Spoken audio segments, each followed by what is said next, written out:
Otherwise, let's say here I'm trying to explain about the client port number 38356. If you are looking into that, so it is a random port. It always consider whenever you are open an application from your system, whether it could be a browser or in a Skype client or anything. Whenever you open, randomly a client port would be taken with respect to the application to identify what exactly the application address. It's like a port address. So why? Because let's say an example, 9 o'clock in the morning, everybody in office, they reach to office, and at a time you will access an email of your web server. So sometimes you may open 2 or 3 applications, 2 or 3 browsers for different applications, or sometimes you open same browser but 2 windows for only that particular email server itself. So to identify from which application, which tab you are working, you require your own identification that helps in this port number, client port number. In general, they will always take the port number more than 1024 up to 65,000. That means nothing but 65,586. So any number it can come to, so that, let's say same example, at a time there are 100 people are connecting to the mail server with different IP addresses, or even though because this will be discussed in the firewall part, but however, for understanding, when it is reaches to the firewall is as to, because this side is only one public IP address to access any email server.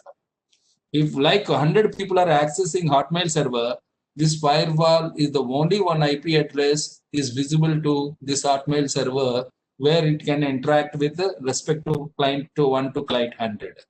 So there, the port number, this firewall understands the local IP with respect to port number and forwards is public IP, and it also gives another port number with respect to whatever 38356 and forwards the communication.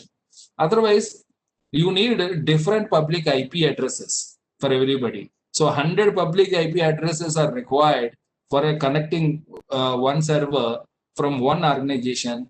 Think of how many organizations are there. So our IP address is much limited to only 2 power 32.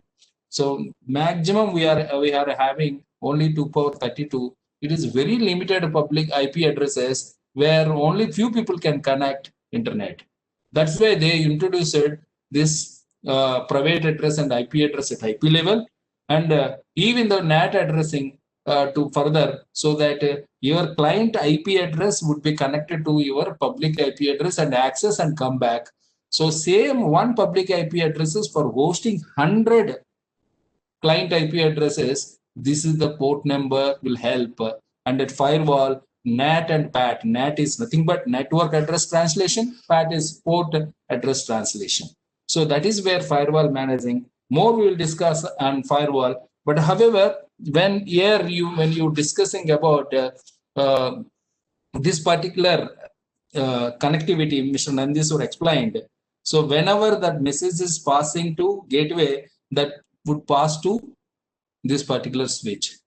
By the time switch needs to understand, like whatever we discussed before, who has the ARP. So whoever connected 100 people to the switch, the database may be available in this switch. So whenever you are connecting to the public IP, it can understand very easily through your MAC address and physical address, and simply forwards to gateway rather than forwarding to 100 IP addresses.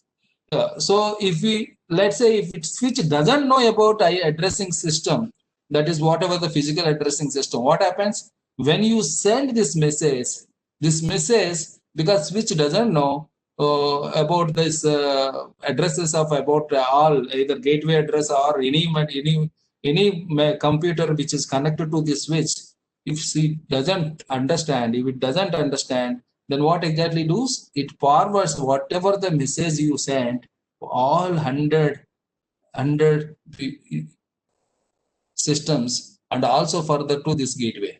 Of course, gateway can understand because it's a third layer addressing system is also there.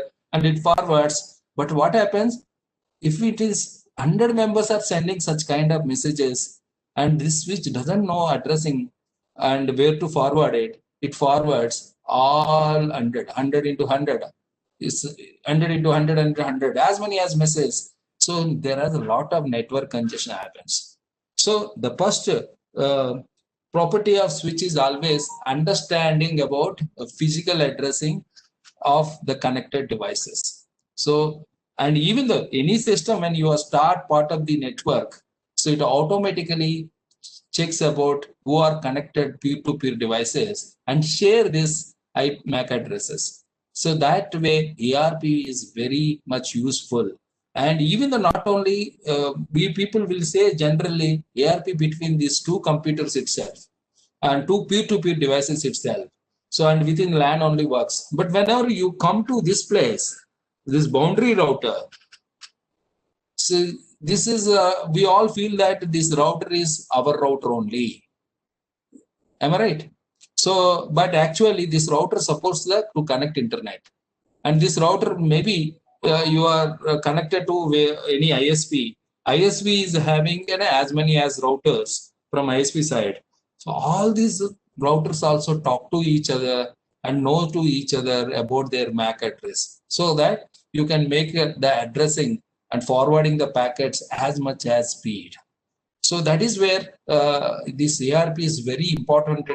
And even though for connecting one network to another network, the both routers are peer routers. Am I right? When two networks are connecting each other, you require routers either side. So those routers also talk to each other and forwards packets each other through ARP address. That is where ARP is very much important for any kind of communication. Somebody sent in a message that ARP is unique, whether we can do some kind of a spoofing attacks. Yes, ARP is unique to the computer. It can be recognized through MAC address. Is MAC address. So the MAC address whether can be spoofed or not. So we can say that it can be spoofed temporarily, but whenever the system restarts, it takes its original, because that addressing whatever that embedded into NIC card, it will take the by default whatever the address is having. So logically you can spoof sometime,